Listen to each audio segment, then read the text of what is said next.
Gerrit Cole just pitched some of his best baseball of the year in maybe the biggest spot of the season. You are Locked On Yankees, your daily New York Yankees podcast. Part of the Locked On Podcast Network, your team every day. Welcome to Locked On Yankees, which is part of the Locked On Podcast Network, your team every day. Thank you for making us your first listen every day. I'm Stacey Gotsoulias, and this episode is sponsored by Game Time. Download the Game Time app, create an account, and use code LOCKEDONMLB for $20 off your first purchase. Last-minute tickets, lowest price, guaranteed. With me, as always, is my producer, Steve Granado. Steve, what's going on today? Gerrit Cole, that's what's going on, man. That was a big start for him. It's been a big month. We're going to talk about that in a second. Hey, we also have a preview of Game 2 against the Seattle Mariners, pitching matchup breakdown, all that kind of good stuff. Also, Carlos Rodon made an appearance for the Somerset Patriots, his first in the Yankees system. We'll tell you about how his rehab appearance went. First, Stacey, let's talk about Gerrit Cole. He has kind of been building to this moment here in the month of June. Of course, we talked about it at length. How bad his May was, especially by Gerrit Cole standards. But it felt like last night's outing for Gerrit was a culmination of everything he had been working towards here in this month. Yes, and it felt more like a Gerrit Cole outing from April as opposed to May. And it was good to see him come out the way he did because the Yankees needed it badly. They've lost 4 in a row, and they needed their ace to come out and stop that losing streak. And he did. It's just such a boost to have someone like that where he comes into the game and you think to yourself, all right, they have a shot if the offense can score more than a run. And thankfully they did. So I just loved his attitude tonight. You could tell he was fired up and happy that he was able to help the team. 7 1/3 pitching into the 8th inning. Massive, gives the bullpen a bit of a rest, even after an off day. Yeah. The old minor league Monday off day. 7 1/3, 4 hits, an earned run, a walk, and 8 strikeouts. The strikeouts started picking up later on in the game. Of course, he struck out his last 5 batters faced. How about June, Stacey? 5 earned across 25 1/3 innings of work and a 0.91 whip. That is Gerrit Cole. Yep. 0.91 whip. Yep. I will take that.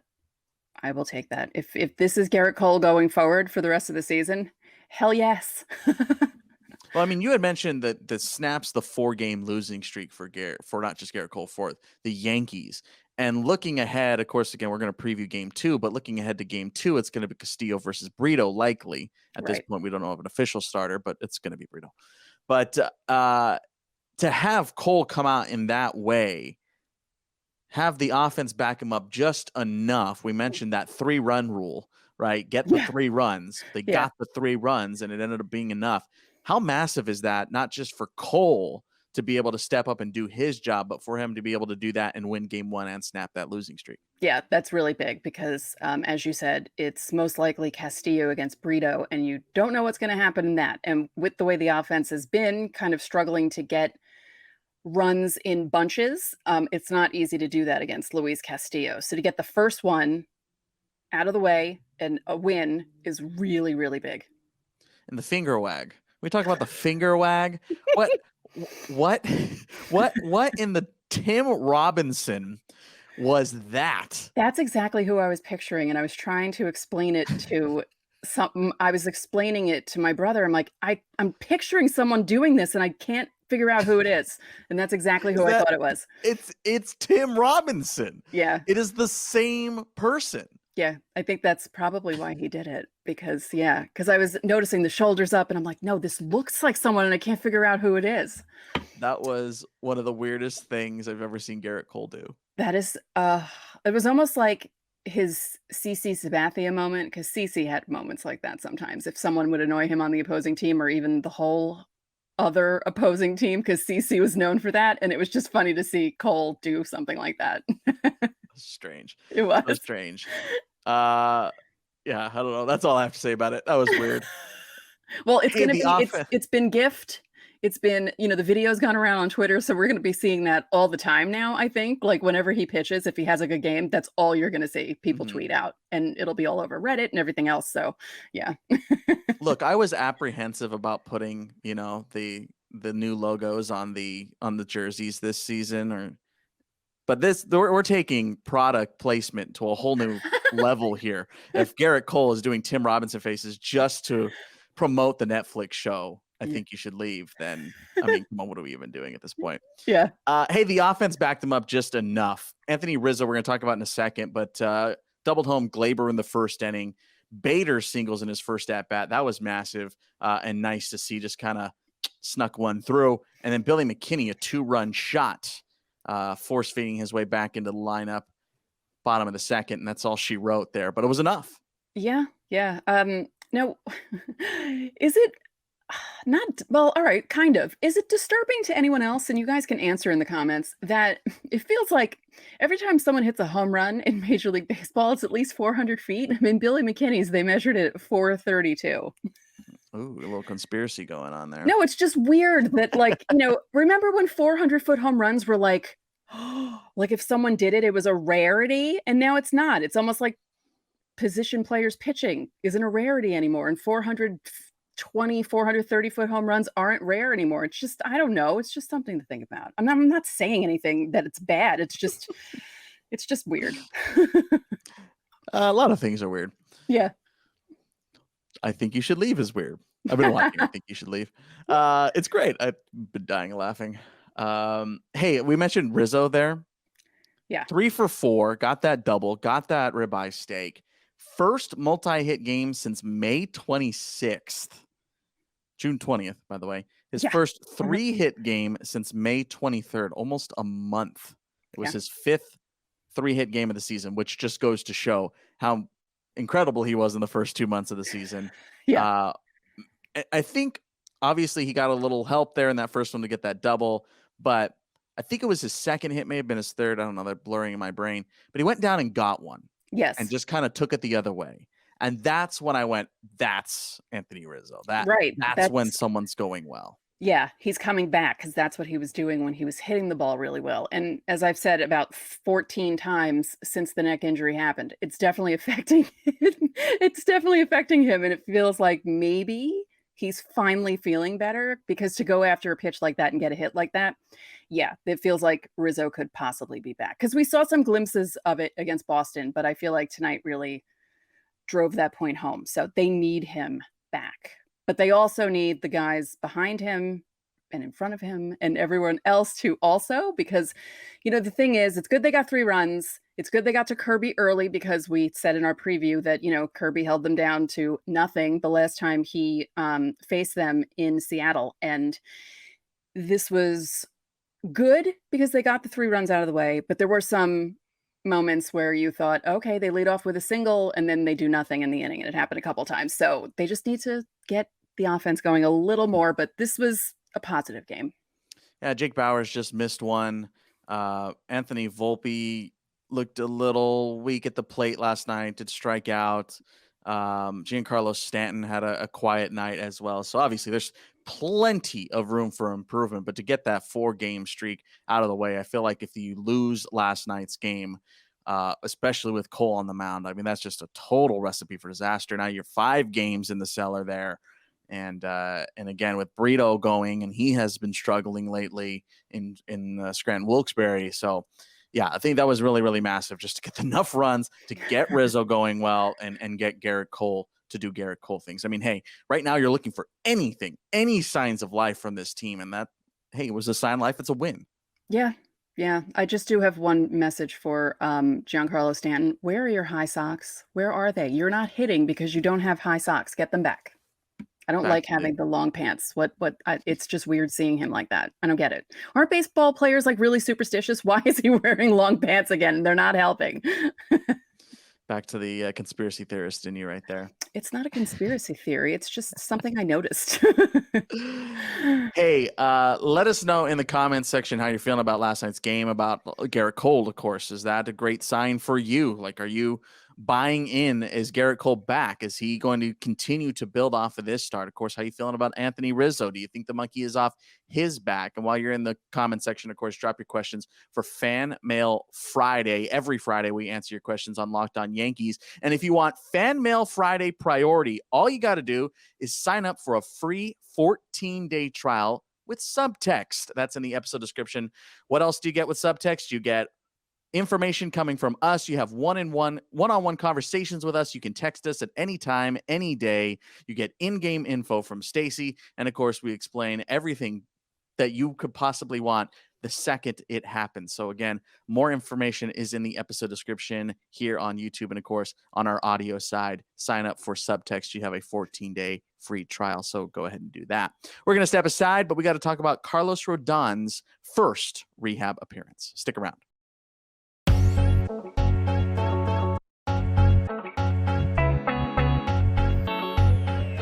Buying tickets to your favorite events shouldn't be stressful. Game Time is the fast and easy way to buy tickets for all the sports, music, comedy, and theater near you. Steve's been using it this season, and he loves it. If it's good enough for him, it's good enough for you. They have killer deals on last-minute tickets and their best price guarantee, so you can stop stressing over the tickets and start getting hyped for the fun you'll have. Game Time also has flash deals and last-minute tickets. It's easy to find and buy tickets for every kind of event in your area, and they even give you images of seat views so you'll know what you'll be seeing. With their lowest price guarantee and even event cancellation protection, Game Time is the best place to buy tickets in just a matter of seconds. 2 taps and you're set. Snag the tickets without the stress with Game Time. Download the Game Time app, create an account, and use code LOCKEDONMLB for $20 off your first purchase. Terms apply. Again, that's code LOCKEDONMLB for $20 off. Download Game Time today.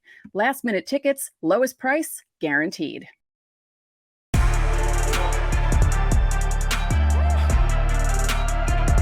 Back now on Locked On Yankees. Hey, for the everydayers out there, don't forget, coming up on Friday, it's Fan Mail Friday. We answer your questions on every Friday. You guys have been killing it with questions, by the way, over the last month or so.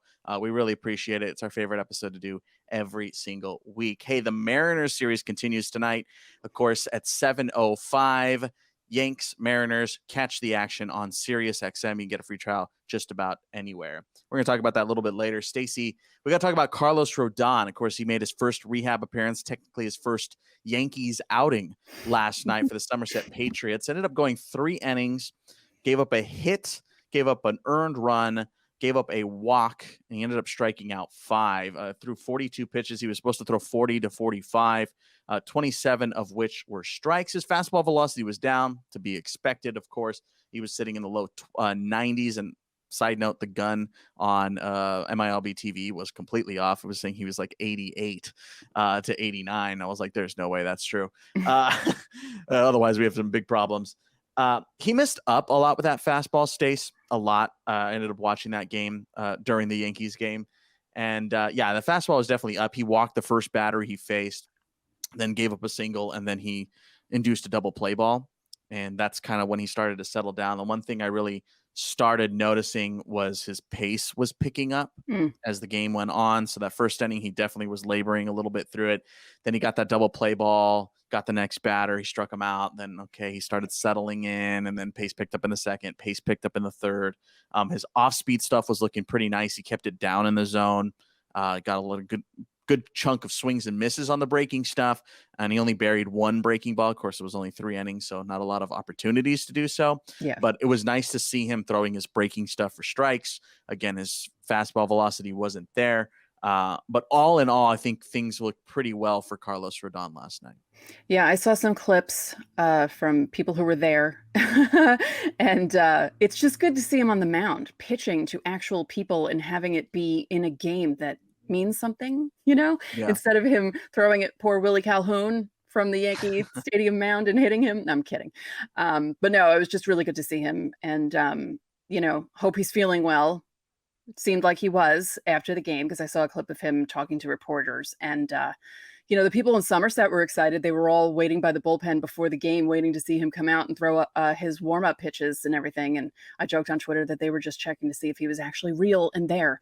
So I'm happy about this, because he's one step closer to being on the Yankee Stadium mound, which will be a very big boost for the Yankees. So Yeah, he's been in Somerset for a few days here, because he also threw like a live pen in Somerset before this rehab appearance. So again, he was 40 to 45, ended up throwing 42 pitches to get through 3 innings. And so they're anticipating here for Rodon 3 starts. Sure. So 3 rehab starts, of course, as long as everything goes according to plan. So you can anticipate around 50 to 60 pitches next time out, which you could potentially earmark for Sunday. Within that would give it the full day's rest. And then one more next week sometime, what would be like Thursday next week. I imagine he probably wouldn't be in Somerset without looking at the schedule. If Somerset's on the road, he probably won't travel there. Depends on who's home. It might be Tampa, it might be Hudson Valley or something, Scranton, Wilkes-Barre, whatever it is. You can anticipate that third one to be somewhere around 65 to 75 pitches, and then he would be ready to come to the Yankees. Of course, I think when he gets to the Yankees, you got to kind of temper your expectations. A guy has really missed a lot of time. He's worried about two different parts of his body. They're not going to push him. You can't push him. No, you can't push him. So again, like you said, it's nice to see him on the mound. It's good to see him get in, get out, get into a little bit of trouble, get out of the trouble, get up, get down, all the good stuff. You checked a lot of boxes on Tuesday night. So that's very, very encouraging. Ian Hamilton did not pitch last night for Somerset. He's also with the Patriots. He's only made one appearance. They're also anticipating 3 for him, Stace. And they wanted to get him back here this weekend for the Rangers series. I think him not pitching on Tuesday makes that a little more difficult because they want him to get 2 more outings. So they haven't officially announced. I haven't seen anything officially announced, but I would anticipate him going on Wednesday night for Somerset, and then maybe Friday if they wanted to push it, possibly Saturday if I had to take a guess. So we'll see Ian Hamilton back relatively soon, which is, again, the Yankees don't really need a ton of bullpen help, but you're always going to take Ian Hamilton back. Oh, yeah. Yeah. They were talking about injuries and everyone who's working their way back, and someone mentioned Jonathan Loizaga, and I completely forgot about him. I forgot he existed. I forgot he existed. I felt so bad. I was like, oh, right. Him too. Yeah. It's everybody. Speaking of Nestor Cortez, not a ton of progression here. He did play catch on Saturday in Fenway. So in Fenway, at Fenway, how do you say that? I guess at Fenway. At Fenway, but he was inside Fenway Park. Right. It's He like threw on Saturday. Long Island, in Long Island. How do you say it? Yeah, exactly. He isn't throwing from the mound yet, though. So I think they're going to really take, because this is like a feel thing, right? Because for Nestor, it's that like I didn't feel good after starts. I couldn't recover. So it's really just touch and go for Nestor. I think there's, from everything I've seen, there's really no timetable for Nestor. Yeah. Yeah. That's why it's big getting Rodón back. Yeah. Sometime soon. It's huge. Yeah. Need him. 100%. Especially with this fifth starter in flux, Vasquez, Brito. What are we going to do? Thankfully, there's off days. We don't need them. I mean, secretly, right, the Yankees have kind of been running a 4-man rotation because of all these off days. Yeah. Yeah. Like, I think that kind of gets lost in the shuffle here. Very, very strange. But, hey, how are you feeling about Carlos Rodon? What are you anticipating for him when he eventually comes back here? Maybe within the next 2 weeks or so, you can see him on the mound for the Yankees. While you're in the episode description, of course, you can drop your texts, or not your texts, your questions. What did I say? While you're in the episode description, you can drop your texts. What am I saying? While you're in our comments, you can drop your questions for us. Fan Mail Friday. I just merged everything together. Yeah. Subtext, what I was trying to get out. Subscribe to our subtext. Again, 14-day free trial. You can have one-on-one conversations with us. We'll text you. You text us. We become friends. Yeah. We go off together and we live a happily life. That's not going to happen, but we will text you. So sign up. All the details are in the episode description. All right, let's step aside. Coming up next, series preview or game 2 preview, and my brain is going to explode.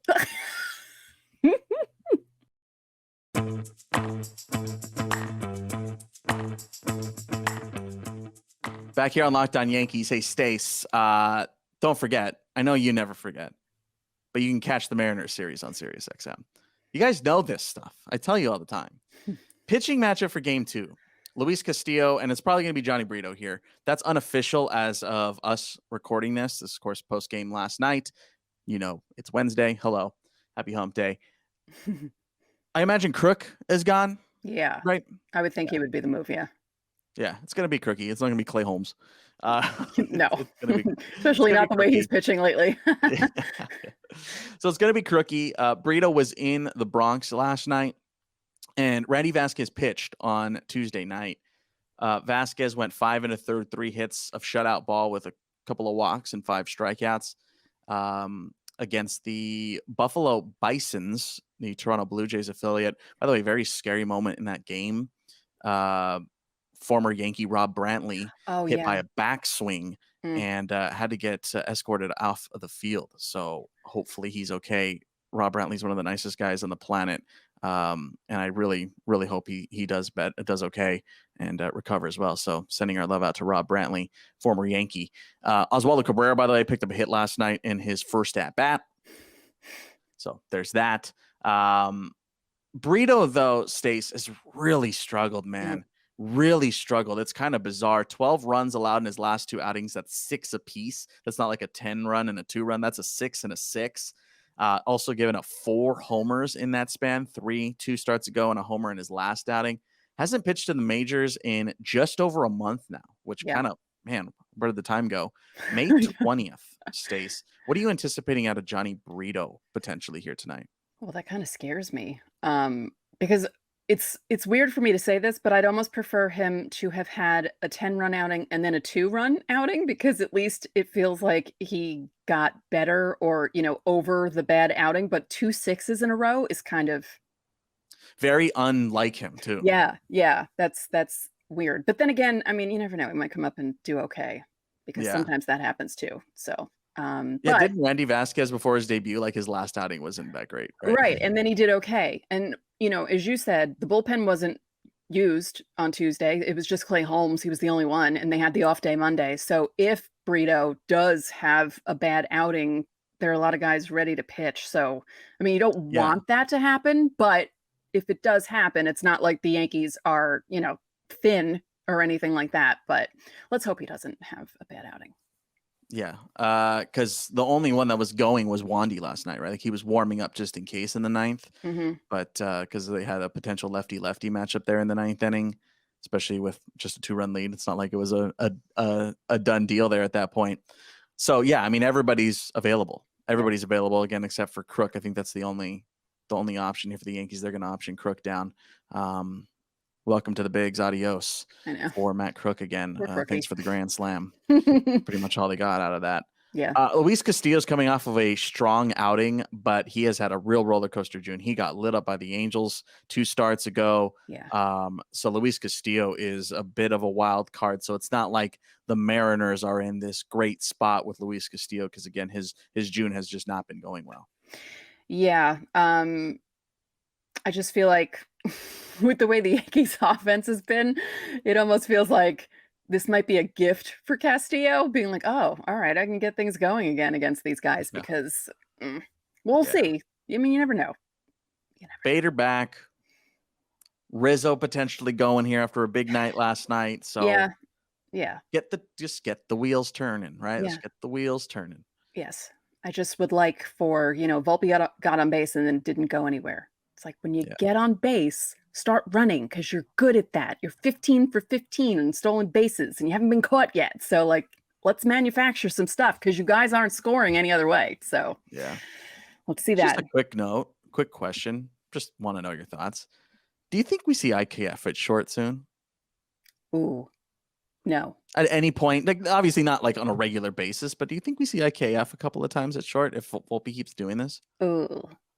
Oh, that would be something. Could you imagine? I don't know, but maybe. I mean, who knows? The season has been so strange that it wouldn't surprise me to see him, see I can't wait for Twitter to explode when that happens, when the lineup comes out. That'd be fun. Where's Oswald? Where's Oswald? Let me know in the comment section. Would you start IKF at some point? Would you go back-to-back days?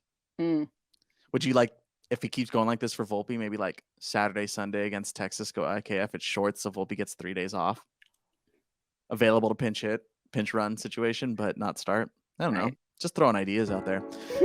You can do that in the comment section. Of course, you can leave your questions for Fan Mail Friday. If you want Fan Mail Friday priority, all you got to do is sign up for that 14-day free trial in our subtext.